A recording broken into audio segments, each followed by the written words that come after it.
Audiobook English Stories helps you improve English by listening to engaging, easy-to-follow stories.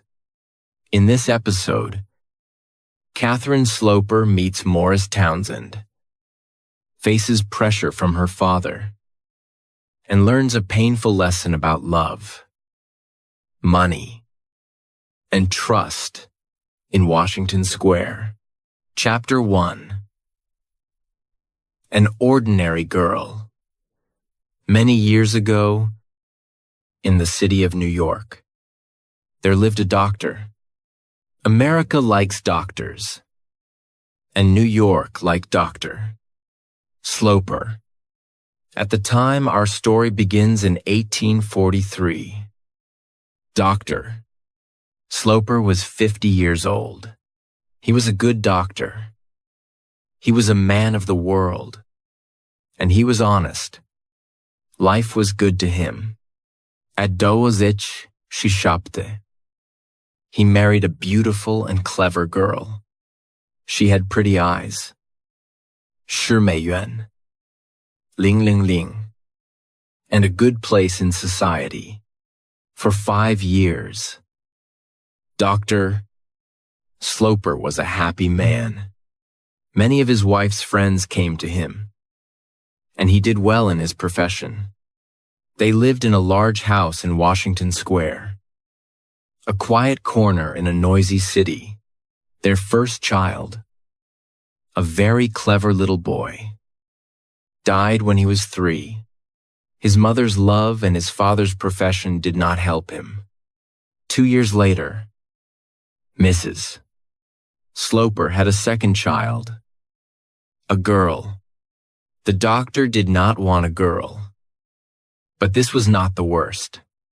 2 weeks later, Mrs. Sloper died. The little girl's name was Catherine. She was strong. Her father was not afraid of losing her. When the child was 10 years old, Dr. Sloper asked his sister, Mrs. Lavinia Penniman, to come and stay with them. Mr. Penniman, a churchman without a penny, died when Mrs. Penniman was 33. She had no children and no money. Stay for 6 months. He said, I will look for a flat. She said. She moved into her brother's house and never went away again. Mrs. Penman told everybody that the child wanted a clever woman near her. Dr. Sloper did not think his sister was clever, but he was always very polite to her and never angry. They didn't speak much. He gave her his opinions about Catherine's schooling and not much more. Catherine was very good and honest, but she was not pretty or clever. She was quiet. She loved her father and was very afraid of him. She was happy when her father was happy. The doctor wanted to be proud of her, but he wasn't. He was sometimes angry because his only child was ordinary.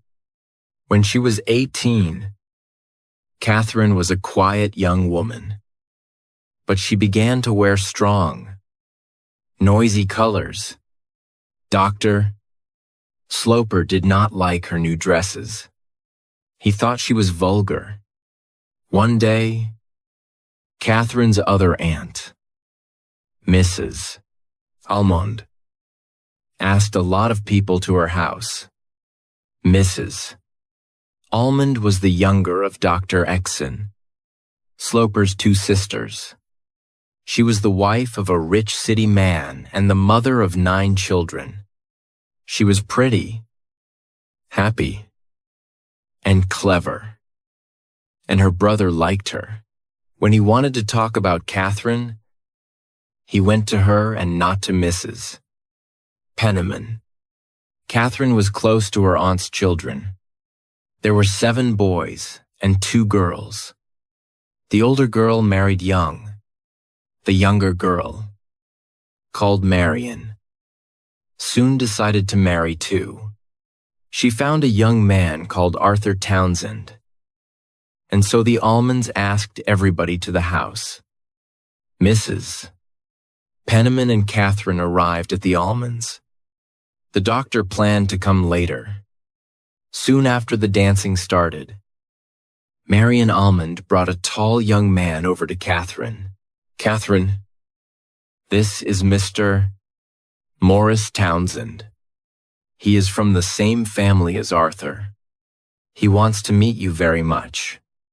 Marian Almond was a pretty woman. At Subtitles, she moved easily in society. She left Catherine and Mr. Blaze Townsend together. Catherine looked at the young man. He was very handsome. What can I say to this handsome man? Thought Catherine. But Mr. Townsend began to talk to her with an easy smile. Catherine, this is Morris Townsend, said Marian. He wants to meet you very much. What a nice evening. What a beautiful house. What an interesting family. What a pretty girl Marian is. He looked into Catherine's eyes. She said nothing. He talked. And she listened and looked at him. The dancing began again. He asked her to dance. And she gave him her arm. After the dance, her face was red. And she was hot. We'll sit and talk, said Mr. Townsend. But he talked. And Catherine listened. Catherine sat back. She thought he was very clever. This is my first visit to Mrs. Ehrman's, he said. And my first visit to New York for many years. I lived here when I was a child. But I left when I was 20. I went round the world. I came back to New York only a month ago. It is a nice city. But I don't know anybody. You see, people forget you, he said, and smiled at Catherine. Catherine thought, I'll never forget you. They sat there for some time. They laughed together. He asked her about the people near them. He gave his opinions about them. She thought he was very honest. Then Marian Almond came back and took Mr. Townsend away to her mother. We'll meet again, he said to Catherine. Marian came back and took Catherine's arm. They walked around the room together. What do you think of Morris? She said. For the first time in her life, Catherine did not tell the truth. Oh, nothing much, she answered. I'll tell him that, cried Marian. It will be good for him. He has a very good opinion of Morris Townsend. Arthur says that. And Arthur knows him. Half an hour later, Catherine saw her Aunt Penniman near a window. Morris Townsend stood next to her. Then Dr. Sloper arrived. He usually had a little smile on his face, but never a big smile. He looked at his daughter's red dress. Can this handsome woman be my child? He asked. Catherine did not always understand her father's words. I'm not handsome, she said quietly. You're rich, he said. Is the evening going well? I'm rather tired, she answered, and looked away. That evening was the beginning of something important for Catherine. For the second time in her life, and in one evening, she did not speak the truth. She was not tired. They drove home. Dr. Sloper spoke to his sister, Lavinia. Who was the young man who spoke of his love for you? Oh, Austin, said Mrs. Penniman. She smiled. He spoke to me of Catherine. Oh, Aunt Penniman, Catherine cried out quietly. He's very handsome. He's very clever, said her aunt. He's in love with our expensive Catherine, then the doctor asked. He laughed. I don't know that. But he liked her dress. Catherine did not think. My dress only, she thought. What a warm and rich thing to say. You see, said her father. He thinks she has $80. Ling, ling, ling. In my opinion, he doesn't think of that. He's not a vulgar man, said Mrs. Penniman. The time is here. The doctor thought. Lavinia is going to get a lover for Catherine. I'm sorry for the girl. Chapter 2. A Man with No Profession. 3 or 4 days later. Morris Townsend, together with Arthur Townsend, visited Washington Square. Arthur is going to marry my sister's daughter, Marion. So the polite thing is for Arthur to visit me. Aunt Penman said to Catherine before they came, and here they were. Arthur sat with Catherine. Morris sat with Mrs. Penniman. Catherine tried to listen to Morris and her aunt. Morris often looked over at Catherine and smiled. Then Arthur began to talk about Morris. So Catherine began to listen to him. Morris asked me to bring him. He wanted to come very much. He loves going out into society. We're very happy to see him, said Catherine. Most people like him. He's very interesting. But some people call him too clever. Now he's back in New York. Will he stay here? Ah, said Arthur. He wants to find a job. What? He has no profession, said Catherine. No. He's looking round. But he can't find anything. I'm very sorry, said Catherine. Oh. He takes life easy, said Arthur. The job must be right for him. Will his father take him into his office? She asked. His father is dead. He only has a sister. He looked at Morris and began to laugh. We're talking about you. Morris stood up. I cannot say the same about you. Arthur, he said. But I can about Miss Sloper. Catherine's face went red. She thought he spoke very well. I came to talk to you. Miss Sloper, he said. So now I must come another time. The two young men left. He's very interested in you. Catherine, did he say that? Not in those words. But he wanted me to think it. I understand young men. But he doesn't know me. Oh yes. He knows you. I told him all about you. Oh. Aunt Penniman. We don't know him or his family, Catherine. You know very well that you like him. Catherine did not think this was a thing to talk about. And she did not think that Aunt Penniman spoke the truth. Half an hour later, Dr. Sloper came home. Mrs. Penman told him of Morris Townsend's visit. Oh. And did he ask you to marry him? Catherine, he asked. Oh. Father, said Catherine quietly.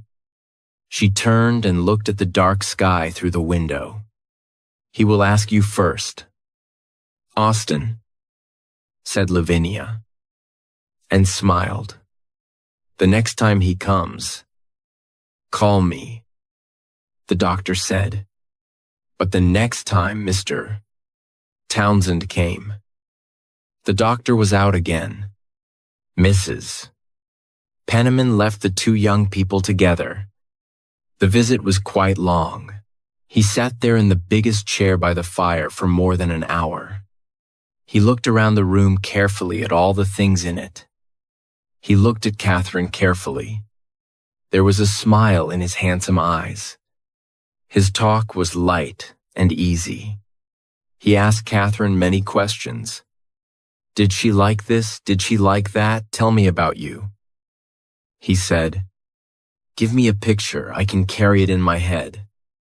She said, She didn't have much to tell. She didn't go out very often. She didn't like reading much. Morris said he liked singing. I'll sing to you. But not today. Perhaps next time. He did not say politely. I will sing and you can play for me. He thought of this after he was in the street. But Catherine thought only about his words. Next time. They had a warm sound. As soon as the doctor came home, she told him about Morris Townsend's second visit. And did he ask you to marry him today? The doctor asked. She was afraid of this question. Perhaps he'll do it next time, she said. And she gave a little laugh. She ran out of the room. The doctor stood and thought. Perhaps his daughter wanted to marry Morris Townsend. He decided to learn about this young man who came in and out of his house when he liked. He went to see Mrs. Almond. Morris looked around the room carefully at all the things in it. Lavinia is very excited. But I know very little about him, said Mrs. Almond. And our young man is from Arthur's family, yes, but not close family. The name is the same. But I understand there are Townsends, and there are Towns Z. Arthur is from the best line of that family. Lavinia's young man is not. I know his sister. She is very nice. Her name is Mrs. Montgomery. Her husband is dead. She has a nice small house. And she has 5 children. She lives on 2nd Avenue. What does Mrs. Montgomery say about him? That he's clever and perhaps he'll be important. But he does nothing. She doesn't say that. She's proud, said the doctor. What is his profession? He hasn't got a profession. He's looking for something. He was at sea. How old is he? 30-something? He went to sea when he was very young. Some money came to him. Somebody in his family died. I think. He went all over the world. He has no money now. He decided to begin his life again. And so he came back to America. Does he want to marry Catherine then? Don't forget that after you die, she'll have $30. Ling, ling, ling. And that's why he thinks she's nice. Mrs. Almond went red. Not only that, she said, but many young men think money is important. The young men of New York are not only interested in money, they also like clever, pretty, and exciting girls. Marion is clever, pretty, and exciting. Catherine is not. Marion is ordinary. Catherine is not. She has no lovers because men are afraid of her. She is large and dresses richly. They think she is older than they are. Catherine will be the right wife for an older man. Is Mr. Townsend honest? Lavinia thinks he is. And he's very handsome. What money does he have? I don't know. He lives with his sister. Perhaps I'll visit Mrs. Montgomery. Chapter 3. Secrets to Doctor. Sloper. The thing was a game. He slept well. He ate well. This young man is trying to catch Catherine. I'll watch and wait. He thought. He did not think his daughter was in danger. Morris Townsend was not rich. But that was not important. The doctor did not want Catherine to marry a rich man. 2 people can live on her money. She can marry a man with no money. But he must be honest and strong, and have a good schooling, thought the doctor. The next time Mr. Townsend visits the house, said the doctor to Mrs. Penniman, ask him to dinner. The dinner happened a week later. 8 people sat down to eat. The doctor watched Morris carefully. The women left the room after dinner. And then the doctor asked Morris some questions. Doctor. Sloper pushed the bottle of Madeira over to Morris. Morris liked the doctor's Madeira. He thought a lot of bottles of Madeira was a good thing for a wife's father to have. The doctor saw that this was not an ordinary young man. He's clever, he thought. He has a very good head when he wants to use it. And he's very handsome. And he dresses well. But I don't like him. The doctor listened politely to his young friend talk about countries around the world. He talks well. And after a bottle of Madeira. But does he always tell the truth, doctor? Sloper pushed the bottle of Madeira over to Morris. Morris liked the doctor's Madeira. After dinner, Morris went and spoke to Catherine. She stood by the fire in her red dress. He doesn't like me, said the young man. You must tell him he's wrong. I never tell him he's wrong. I won't talk about you. Morris Townsend's face was angry. But Catherine did not see it, and then he smiled again. Then I must try to get his good opinion. He spoke to Mrs. Penniman later. In the evening, he thinks I'm all wrong, he said. That's not important, she said. She gave him a sugary smile. She thought that she understood everything.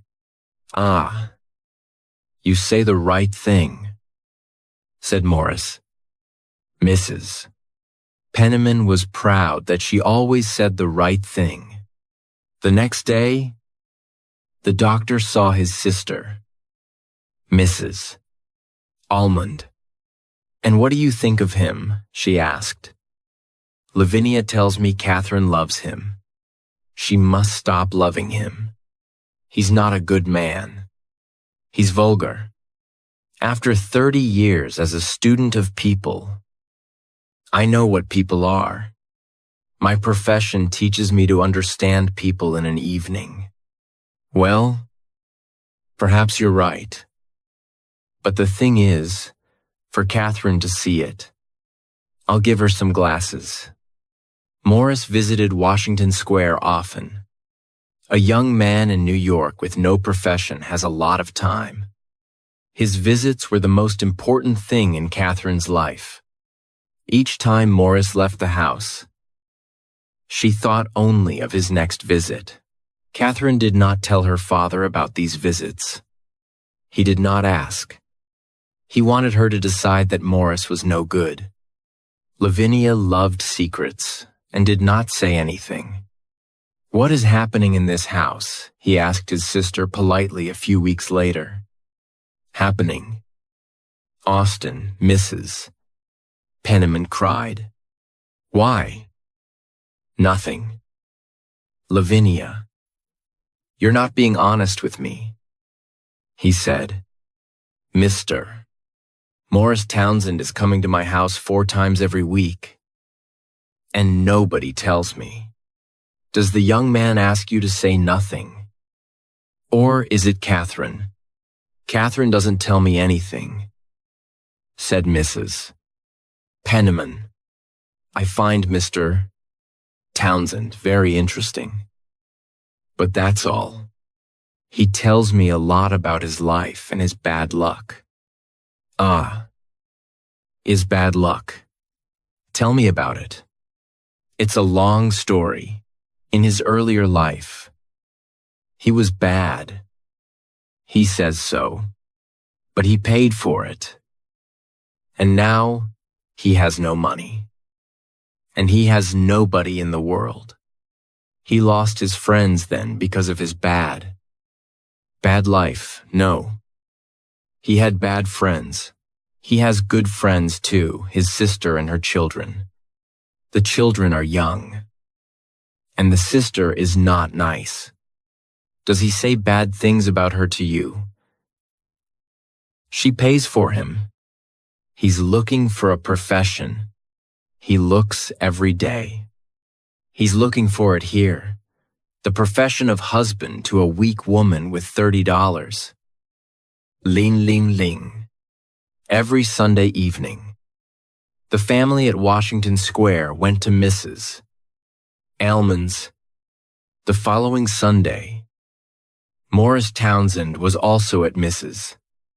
Almond's. He sat next to Catherine and talked only to her. Catherine was not happy and easy with Morris because her father was in the room. Her father was sorry for her. Perhaps he was wrong about Morris. Perhaps Morris was honest and wanted to marry his daughter for love. The doctor decided to give the young man time. Later, he spoke to Morris. "I hear you're looking for a job." He said, "Yes. I'm looking for honest eyes, quiet work, something to bring me an honest dollar. I have only my good right arm." Catherine was not happy and easy with Morris because her father was in the room. "Yes, your good right arm," said the doctor. "But you have a clever head too. Sometimes I hear about openings. Will you think about leaving New York? Going away?" "No, I'm afraid not. I must make my life here. My sister is here. And I am everything to her. Her husband is dead. And I must help with her 5 children. I give them lessons. That's good. But it's not a profession. It won't bring me a lot of money. Money is not the most important thing," said the doctor. Later that evening, Morris spoke to Catherine again. "Can we meet tomorrow? I have something to say to you." "Not in your house." "The square. I cannot come into your house again. Your father laughed at me because I have no money." "Laughed at you?" "Oh no. You mistake him. He's a good man. You must not be too proud." She said, "I'll be proud only of you." He said, Catherine went quite red. "Now you're laughing at me." She said, "You know I'm not pretty or clever." Morris made a sound. It was difficult to understand. Catherine understood from it that he loved her. "Come to the house," she said. "I'm not afraid of that." The next day, Morris came to the house. He told Catherine that he loved her. She sat down suddenly. She said he must go. She wanted time to think. A picture of a fight with her father came into her head. She was afraid. Before Morris left, she said, "We must speak to my father. I'll do it tonight. You must do it tomorrow. Your father will tell you that I want your money. Then I'll say that he mistakes you," said Catherine. "Other men are interested only in money. You are not." Catherine stood outside the door of her father's room for nearly half an hour. Chapter 4. For love or money. Catherine heard her father come home that evening. She stood outside the door of his room for nearly half an hour. Then she went in. He sat in his chair by the fire with a cigar in his hand and read the newspaper. "I have something to say to you." She began very quietly. She sat down. "I'm going to marry Morris Townsend." The doctor looked at her. "When did he ask you this afternoon? 4 hours ago," she answered. Usually the man asks the girl's father. "Is he afraid to ask me?" "You're moving very fast." "He says he loves me, and I like him very much." "But you met only a few weeks ago." "I liked him from the beginning. I know that you're not a little girl now, but a woman. But I don't like Morris Townsend. I'm sorry that you didn't ask me first. I was too easy with you. I was afraid of your opinion. But, Father, you don't know him." She said, "You don't know him. He only shows you half the man. You think he wants my money? Why do I think he's the wrong man? I'll tell you." And he smoked his cigar for a minute. "I think that your money is more important to him than is right. Perhaps a clever young man will fall in love with you and not be interested in your dollars. You're an honest, loving girl. But what do we know about this clever young man? We know that he lost his money because he lived a bad life. Now he's looking for more money to lose. And he has his eye on your money. That's not the only thing we know about him. Father, he wants to do something very much. He's honest. And he's good. And he lost very little money. Then he was not careful with it," said the doctor. He got up with a laugh. Catherine stood up. He put his arm around her. "I'm sorry for you. I'll see Mr. Townsend tomorrow." "Yes." "Dr. Sloper," said Morris the next afternoon. "We arrived quickly, at an understanding. But then I was interested in Miss Sloper the first time I saw her. Were you interested in her before you saw her? I knew she was a beautiful girl. I'm her father. And I love her very much. I'm her father. And I know that she is not a beautiful girl. I told Catherine yesterday that I do not like your plans." "I'm very sorry," answered Morris. He looked at the floor. "I don't want my daughter to marry a man with no money and no profession. My daughter is a weak young woman and will be quite rich when I die. I'm not interested in her money. You have my word. I want more than your word. What can I do to get your good opinion? Nothing. I do not want to give you my good opinion. But I love Catherine. I'm going to work hard. My old life is behind me. Without me, she won't be happy. I want you to break with her now," said the doctor. "For 6 months. She will perhaps not like me. I can wait. She'll see that a life with you can never be happy. Ah, Iser, you are not polite," Morris cried angrily. "You push me too hard. Mr. Townsend," the doctor answered.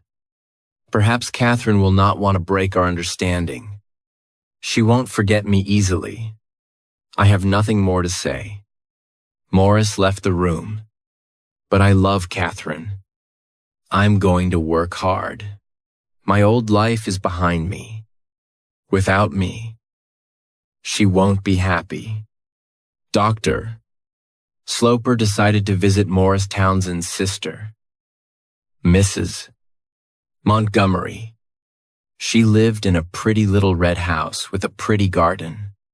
She was a small woman with blue eyes and an honest face. At the moment, her face was a little red. She did not usually have visits from important society people. Doctor, Sloper began. Your brother wants to marry my daughter. I want to learn about him. Tell me about your brother. I find talking about my brother difficult. She said, with a husband I don't like. Catherine will get nothing from me when I die. She has 10. 000 from her mother and nothing more. Does Morris know this? She asked. I'll be happy to tell him. You say you don't like Morris? Why, he's a good man to talk to at a dinner. But I don't want him to be my daughter's husband. I think he's more interested in Morris Townsend than in Catherine Sloper. Tell me I'm wrong. No. Oh. You are not wrong. But we are all interested in our lives. I think, said Mrs. Montgomery. And he's handsome. Some young men do as little as they can, said the doctor. They live on the love of other people. And 99 times out of 100, those other people are women. You. My sister, Lavinia, and Catherine are all working to make an easy life for Morris. Mrs. Montgomery's eyes were suddenly wet. She moved her head proudly. I don't know how you know this. She cried. Now, said the doctor, answer this. Do you give your brother money? She answered. Yes. Do you have much money? She answered. No. Does your brother know this? She answered. Yes. I hear that your brother teaches your children. Her eyes were suddenly big and round. Oh. Oh, yes. She said quickly. He teaches them Spanish. Now, said the doctor, answer this. Do you give your brother money? She answered. Yes. The doctor laughed at this answer. Spanish. That will help them. Now I know the answer to my question. Your brother lives on you. Mrs. Montgomery began to cry. I know he's a clever man. But he's not the right man for my Catherine. You must meet her. Then you'll understand me. Yes, she answered. Please bring your daughter to meet me. And then suddenly, he must not marry her. The doctor went happily away with these words in his ears. Chapter 5. Mrs. Penniman's plan Catherine did not speak about Morris to her father. After some days, he said to her, I'm lucky to have a good daughter. I'm trying to be good. She answered. Catherine did not see Morris at this time, but she wrote to him a long letter of 5 pages. Morris thought it was long. She asked him not to visit for a time. Morris wrote back. He talked about his meeting with Dr. Sloper. Your father was very angry. He wrote, I was very polite. You must be strong. You must fight. Catherine did not like to think of fighting her father, but she did not like to think of losing her lover. She tried to think of an answer to make everybody happy. She decided to be quiet and to wait. Good fathers are always very careful about their daughters' husbands. She thought. Mrs. Penniman did not help Catherine much. She loved this little story and her place in it. She wanted Catherine to run away with Morris and marry him. She carried a picture in her head, 2 lovers with Mrs.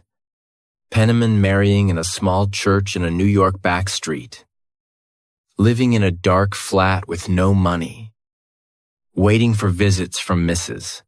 Penniman, their only friend. She wanted to put this picture before Morris. She wrote to him daily about Washington Square. She asked him to meet her in a small restaurant on 7th Avenue. When Morris arrived half an hour late, they sat together in the darkest corner at the back of the place. This was the happiest half an hour of Mrs. Penniman's life. Morris was not happy. He listened to her, but he did not like her. He was happy to use her at the beginning to get a foot in Washington Square. But he did not want her now. He was cold but polite. Mrs. Penniman told Morris her plan, run away with Catherine, cried Morris. Yes, said Mrs. Penniman, now afraid for her plan. Tell Catherine's father about it only after you marry. You can show him that you're not interested in the money, and then you'll get his good opinion. And there's always the 10, 0, 0, 0 from her mother. He cannot cut that off. Oh, don't speak at that, he said. I'm afraid of coming between Catherine and her money. Be afraid of nothing. Then everything will go well. Mrs. Penniman paid for her cup of tea, and they went out together into the dark street. Morris walked with Mrs. Penniman back to Washington Square. She went in. He looked up at the house. He thought it was a very nice house. When Mrs.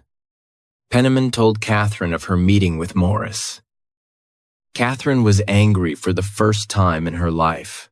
I don't think it was right, she said. Mrs. Penniman began to read the evening newspaper. After a long wait, Catherine spoke. Was he sad? He was dark under the eyes. Very different from when I first saw him. But very handsome? A long wait again. Why are you always cold and quiet? Catherine, and I don't think it's your place to teach me what's right. Lavinia, she said. A short good night and went to bed. Later that evening, Catherine spoke to her father. Father, I want to see Morris again. To say goodbye, asked the doctor. No, to ask him to wait. He looked at her. You're a good child. She went to him, and he put his arm around her. I want you to break with him. My opinion of him is the same as when I first met him. You're not happy now. Now I know. But in 3 months or 3 years, you can be happy again. Marry Morris, and you'll never be happy. But you can like him, said the sad child. We can wait. When I die, you can marry. The doctor said quietly. Don't say that. Father, cried Catherine. Try to like Morris. He's a good man. I never want to speak to him again. But tell him this, you marry him, and you get nothing from me. You're right to say that. We don't want your money. Say that to him. Listen to his answer and watch him. Watch for an angry face. He's never angry with me. Father, she said. Her eyes were wet. Her father pushed her out of the room and shut the door. I think I'll see him only one more time. Then you're a bad daughter to me. This was too much for Catherine. She cried and cried. She ran to her father, but he turned away. He pushed her out of the room and shut the door. He heard her crying and knew she was behind the door. But he did not move. He was sorry for her. but there was a smile around his eyes.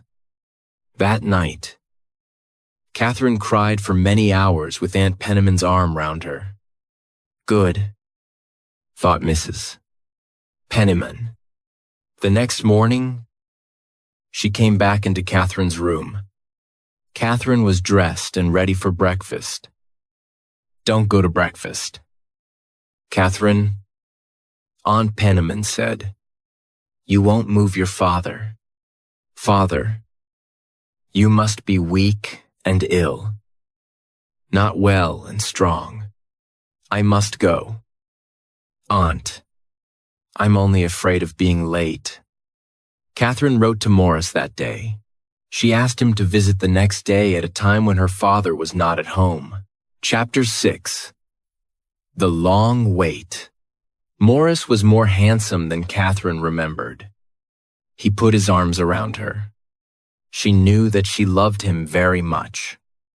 Why did you send for me? Because I wanted to see you, said the girl quietly. Do you want only to look at me? Or to tell me something? He waited. Then he suddenly said, marry me tomorrow. Take me or leave me. Decide between me and your father. I want you. Morris.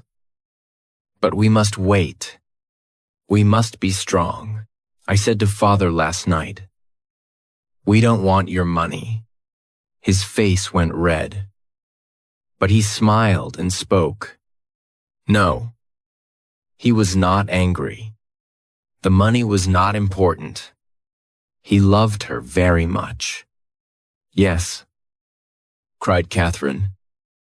We must marry as soon as we can. She put her arms around him and closed her eyes. He left soon after. They did not decide on a day to marry. Morris wanted to think. When was the cleverest time to marry? He did not want the girl without the money. He thought about the 10,000 from Catherine's mother. That was not a good living. Not for Morris Townsend. But then it was better than nothing. Mrs. Penniman asked Morris Townsend to a second secret meeting. This time, they met outside a church. I see the thing differently from our last meeting, said Mrs. Penniman. Every time I see you, you say something different. My head is never quiet. I don't think you can marry Catherine now. My brother says he's going to throw me out of the house. You know I'm not a rich woman. But Catherine says we must marry now. In secret. How can I get out of it now? Catherine loves you very much. You can do anything with her. You can say you must wait. Ah, said Morris quietly. Catherine's days were long at this time. Her father never looked at her or spoke to her. This was his plan. He waited for Catherine to speak first. I think that Morris and I will marry, she said one day. When? In the next 4 or 5 months, he asked. I don't know. Father, said Catherine, we cannot decide. Then wait for 6 months. I'll take you to Europe. I want you to come with me. Catherine was happy to say yes to her father. Mrs. Penniman asked Morris Townsend to a second secret meeting. This time, they met outside a church. Dr. Sloper did not ask Mrs. Penniman to go to Europe. She wanted to go, but she did not show it. Washington Square is going to be nice and quiet, she said to Mrs. Almond. Catherine met Morris before she left. They asked questions. Do you want to see all those famous things over there? Oh no. Morris, said Catherine quickly. What is this woman interested in? Thought Morris. Father thinks I'll forget you. said Catherine. But I won't. He'll be angry with me. Yes, I think you're right. But the visit to Europe is a good thing. He wants you to go. And he'll be happy, said Morris. I don't want you to lose your money. Not for me, but for you and your children. When you're in Europe, decide on a good time and place, an evening in Venice, and then perhaps you can move your father. Ask him to say yes. You can marry Morris. Catherine thought this was a clever plan. Europe was very interesting to Dr. Sloper. So they stayed for 12 months. Not 6. Mrs.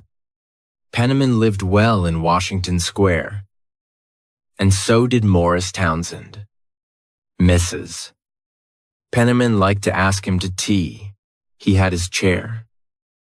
A very easy armchair. By the fire in the back, sitting room. He drank the doctor's Madeira and smoked his cigars. In the first 6 months that Dr.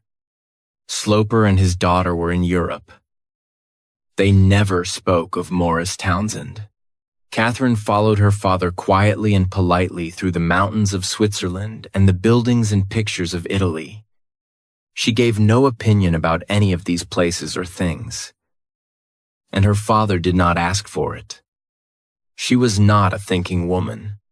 One day, father and daughter were in a quiet place in the Alps. The driver took their bags on, and they walked together.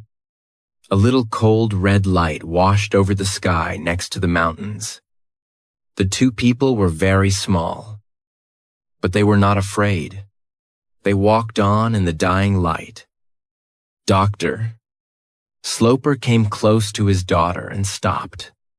He suddenly asked her, "Are you going to break with him?" "Father," Catherine answered. "Does he write to you?" "Yes. I get 2 letters every month." The doctor looked at the mountains above them. "I'm very angry," he said. "And I must tell you that I can be a very hard man." For the next week, they did not say a word. And for the next 6 months, they did not speak about Morris. But on their last night in Europe, before their ship left Liverpool for New York, he spoke again. "Are you going to marry him as soon as you arrive in New York? I cannot tell before we arrive." Catherine answered, "Please tell me before you marry. When a man is going to lose his only child, he likes to know before." Chapter 7, A Difficult Time. "I saw Morris often when you were away," said Catherine's aunt. "I know from his letters that you were very nice to him. I won't forget that." "Aunt, he liked to come and talk. I gave him tea. That was all. Your Aunt Almond thought it was too much. He liked to sit in your father's room," she said, and smiled. Catherine was quiet for a minute. They talked for some time as lovers. Catherine questioned him closely about his job, and he asked about Europe and her father's opinion. "I'm sorry that he went into father's room," she said. Then she asked, "Does he have a job?" "Yes. Only a week ago he found a job. He's working with a friend buying and selling something. He asked me to tell you as soon as you arrived." "Oh, that's good to hear," said Catherine. "Very happy. You see, Morris was right to wait for the right job. What can your father say now? Father's opinion is the same as before, only stronger. But his opinion isn't important to me anymore," she said. "You're much stronger now," said Mrs. Penniman, what about your father's money? I'm not interested in my father's money. Morris doesn't think it's important. Perhaps he thinks it's a little important, said Aunt Lavinia after a minute. I have money from my mother. And now Morris has a job. He and I have everything. I'm never going to ask my father for anything. I am home. And I want to marry. Morris came to Washington Square the next day. I'm very happy to see you again, he said with a smile. They talked for some time as lovers. Catherine questioned him closely about his job. And he asked about Europe and her father's opinion. He often got up and walked around the room and came back and smiled again. Morris smiled all the time. I must try to move him, he said. I'm a proud man. I want to show him that he's wrong. Morris, we must ask for nothing.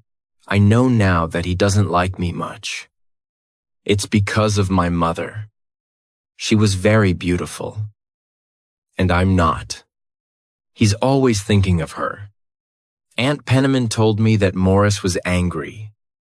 What a difficult family. You must be nice to me.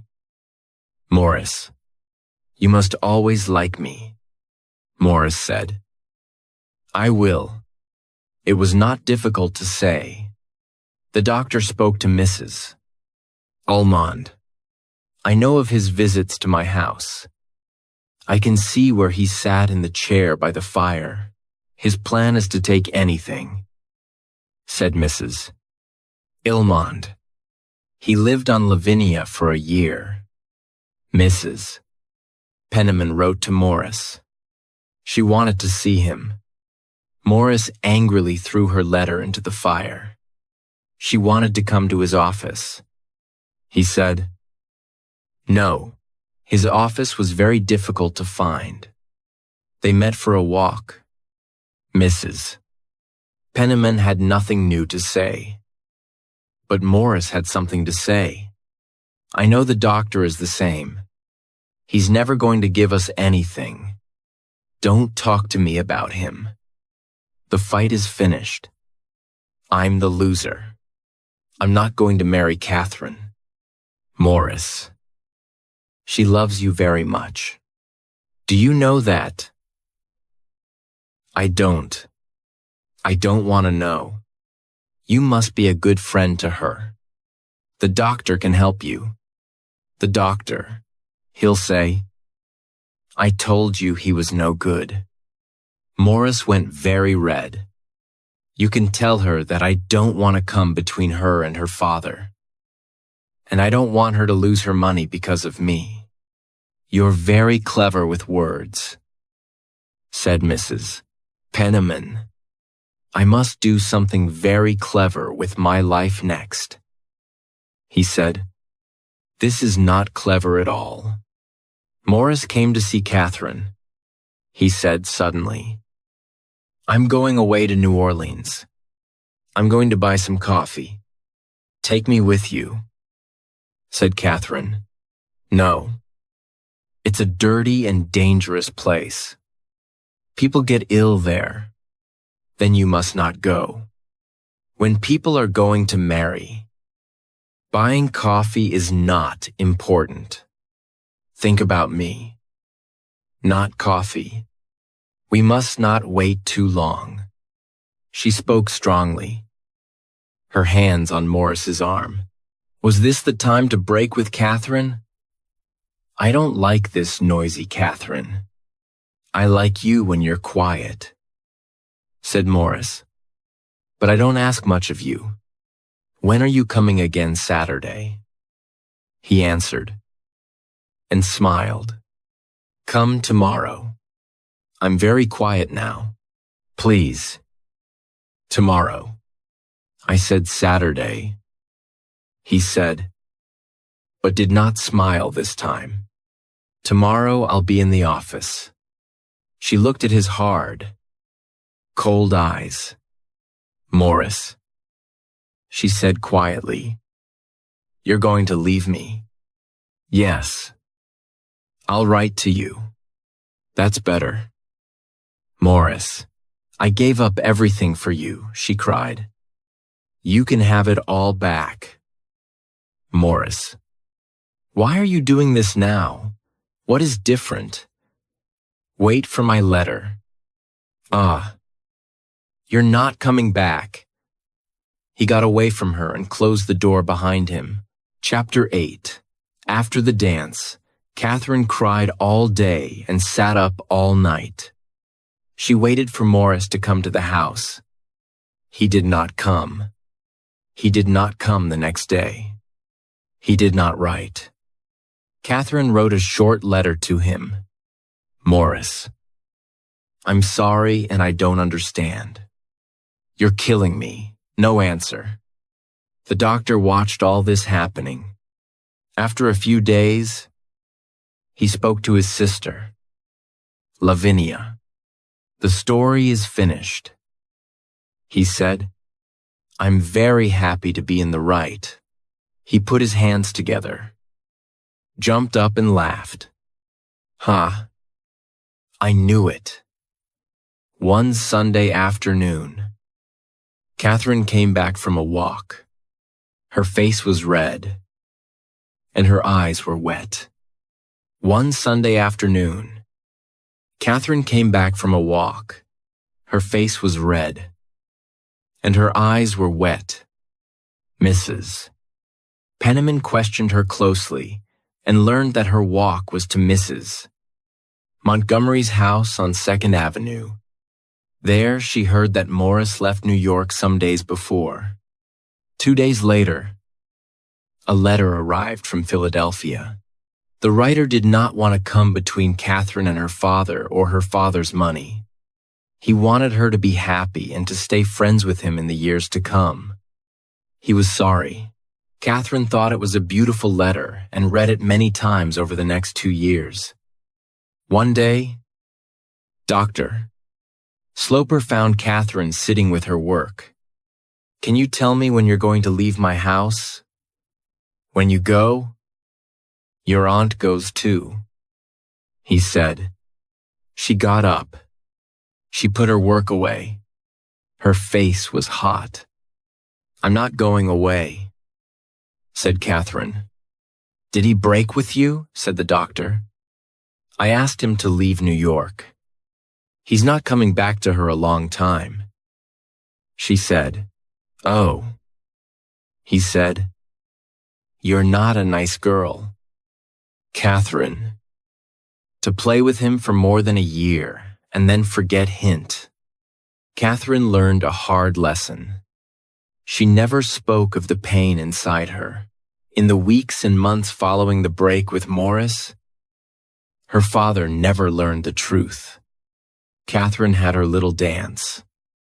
He said to Mrs. Almond. And now she's sitting down. At different times in the following years, 4 men asked Catherine to marry them. She said no to them all. She worked hard for churches and hospitals. She went out in society, and everybody liked her. 20 years later, Morris Townsend, now fat and with very little hair, arrived at Washington Square. Dr. Sloper died when he was 70. Some of his money went to Catherine and her aunts, but most of it went to hospitals across the United States. 20 years later, Morris Townsend, now fat and with very little hair, arrived at Washington Square. Catherine did not ask him to sit down. This was not her Morris, her lover of years ago. Can we be friends again? He asked, and came closer to her. Catherine, I think of you always. Please don't say these things. She answered, We can forget the past now. We can do anything. I cannot forget the past. Please do not come again. She said. Morris looked around the room at all the things. Goodbye then. I'm sorry. Outside the room, an excited Mrs. Penniman waited. Ha. That was a good plan, Mrs. Penniman, said Morris, and pulled his hat hard on his head. She's not interested in me. But she never married. Why? Good question, said Mrs. Penniman. But you must come back. You must try again. Come back. Never. And he walked out of the house. Catherine took up her work and sat down for life. If you enjoyed today's story and want to keep improving your English, please like, subscribe to Audiobook English Stories, and turn on notifications so you don't miss the next chapter. Thanks for listening. See you in the next episode.